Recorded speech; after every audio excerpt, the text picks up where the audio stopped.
Members of the African Integration Think Tank, members that follow us on the African Integration News Agency. Today we are in Nairobi at the Radisson Blu Hotel, where we are attending the COMESA Competition Commission meetings, press conferences, discussions with the top management of the COMESA Competition Commission. Today we are delighted again to have a visitor that you all know, who we started with on matters of competition and consumer protection, Dr. Mwemba. We are glad to have him here. He's the CEO of the COMESA Competition Commission. We are going to be discussing on a number of areas, which include the aviation investigation report that the COMESA Competition Commission has worked on, and a number of other issues, especially on food security and the others. We want to welcome you, sir, to this interview. Thank you so much, Mr. Gashego, and let me congratulate you. You are doing a very good job at the African Integration Think Tank. We need to have such pan-African institutions or platforms. I call it an institution now. You are doing a very good job, but it's not only competition that I see there. I see very important matters concerning Africa vis-a-vis its relationships with the rest of the world. Keep it up. Thank you so much, Doctor. We attribute a lot of success to your strong partnership. Thank you. Doctor, we start with the air investigation report that the CCC has come up with. We've seen that you've taken action against companies like the Zambia Airways, Ethiopian Airways. You've also done some work with Kenya. Kenya Airways, yes. Especially on coming up to tell them, look, this is what you should be done. Yeah. Tell us something. Should Africans think of a better future in terms of aviation safety and consumer protection? Passengers indeed should think of a better future, and I think it has now started.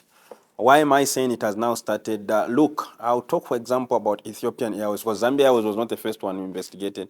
Ethiopian Airways, when we had issues with them some few years ago, one of the problems we found was that the concerns in their airline industries was arising from their very own written terms and conditions, which terms and conditions were not in the interest of consumer welfare.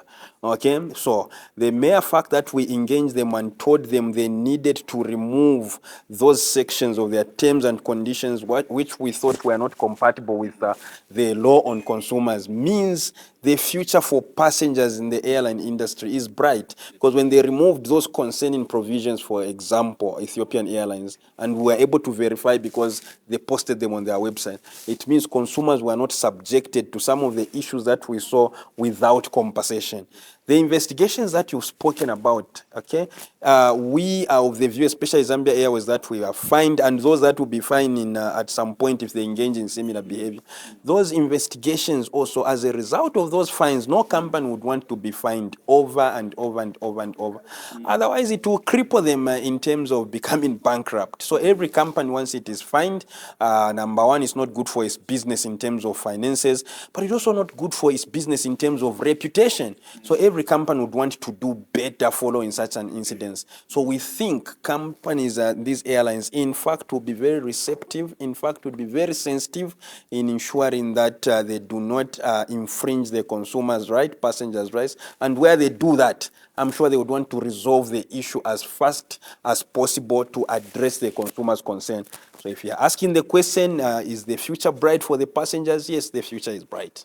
Yeah, maybe on that one, I'll also request you to talk about the biting, because many Africans have seen protocols, reports being made, but the biting is not there. The African Civil Aviation Commission, how are you working with it to make sure what you recommend, the proposals you make, bite, so that these airlines don't keep violating the rights of consumers? That is an important question, and I'll say for so many years, and I think that's why we've seen so many violations by airlines.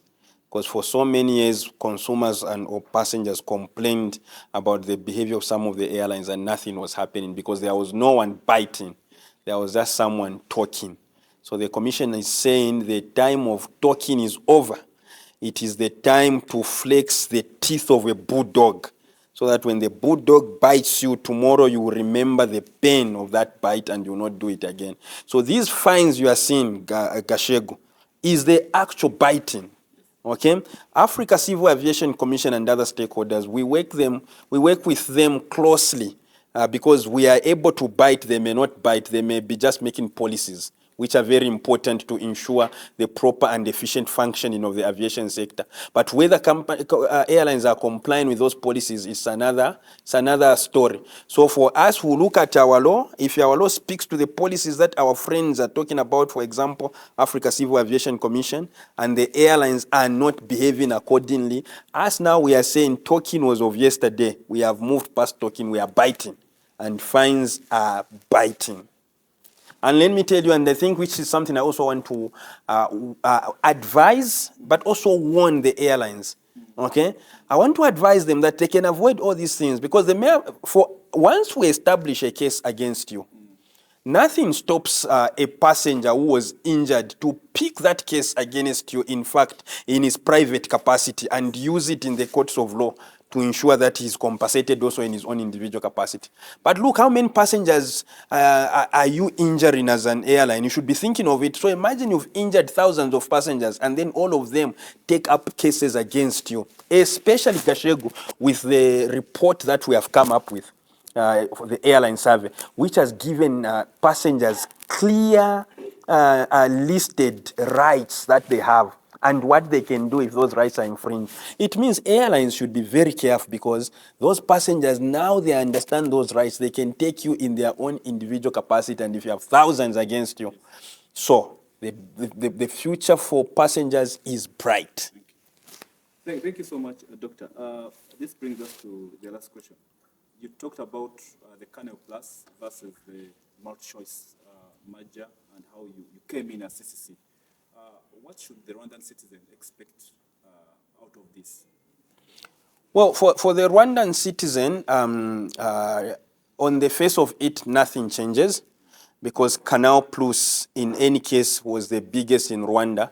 Multi-choice was very small, almost to the extent of non-existent. So in Rwanda, it does appear that the status quo of one big company continued.